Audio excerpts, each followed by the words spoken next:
Mr. Impossible by Roger Hargreaves. Mr. Impossible could do the most amazing things. For instance, Mr. Impossible could jump over a house. You try it. It's impossible. And Mr. Impossible could make himself invisible. All he had to do was stand there and think about becoming invisible, and he became invisible. You try it. It's impossible. And Mr. Impossible could fly. All he had to do was stand there and flap his arms about, and off he flew. You try it. It's impossible. And Mr. Impossible lived in an impossible-looking house. Have you ever seen a house in such an impossible place? Of course not.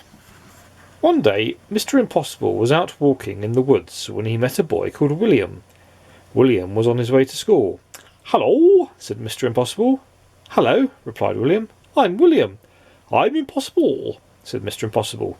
"Really?" said William. "Really," smiled Mr. Impossible. "Can you do impossible things?" asked William.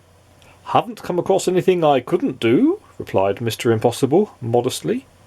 William thought. "Can you climb up that tree?" he asked, pointing to the biggest tree in the wood. "I can do better than that," replied Mr. Impossible. "I can walk up that tree." And he did. William thought again. "Can you stand on one hand?" he asked. "I can do better than that," replied Mr. Impossible. "I can stand on no hands." And he did. "That's impossible!" cried William. "True," replied Mr. Impossible. Then William remembered that he was on his way to school. "Why don't you come with me?" he asked. "But I've never been to a school before," Mr. Impossible said. "Then it's time you did," replied William. "Come on." William and Mr. Impossible sat at the back of William's classroom with all the other children. The teacher came in but didn't notice that there was somebody extra in his class that morning. "Good morning, children," said the teacher. "I have a very difficult sum for you to do today. It'll take you most of the morning to work out the answer." And he wrote the sum on the blackboard. It really was the most difficult sum William had ever seen in his whole life, full of multiplications and divisions and additions and other things William didn't enjoy. The teacher was right. It would indeed take most of the morning to work out the answer, if not most of the afternoon as well. Mr. Impossible whispered in William's ear. William put up his hand.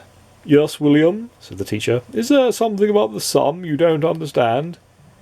"Please, sir," said William, "is the answer 23?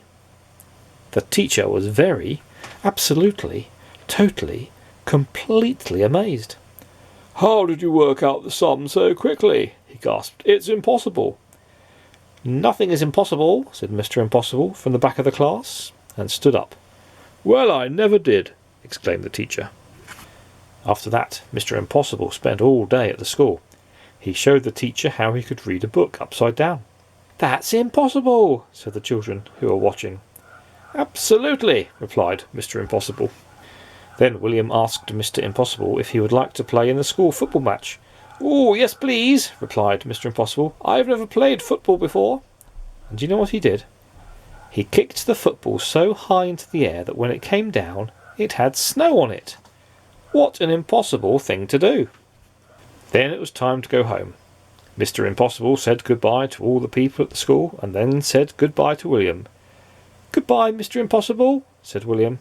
"Goodbye, William," said Mr. Impossible, and just disappeared. William rubbed his eyes and went home.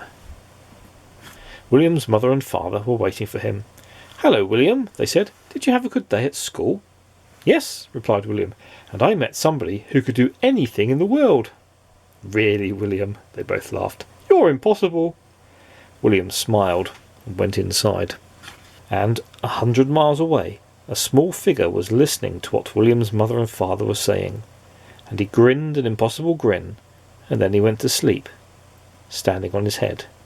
And we all know that's impossible.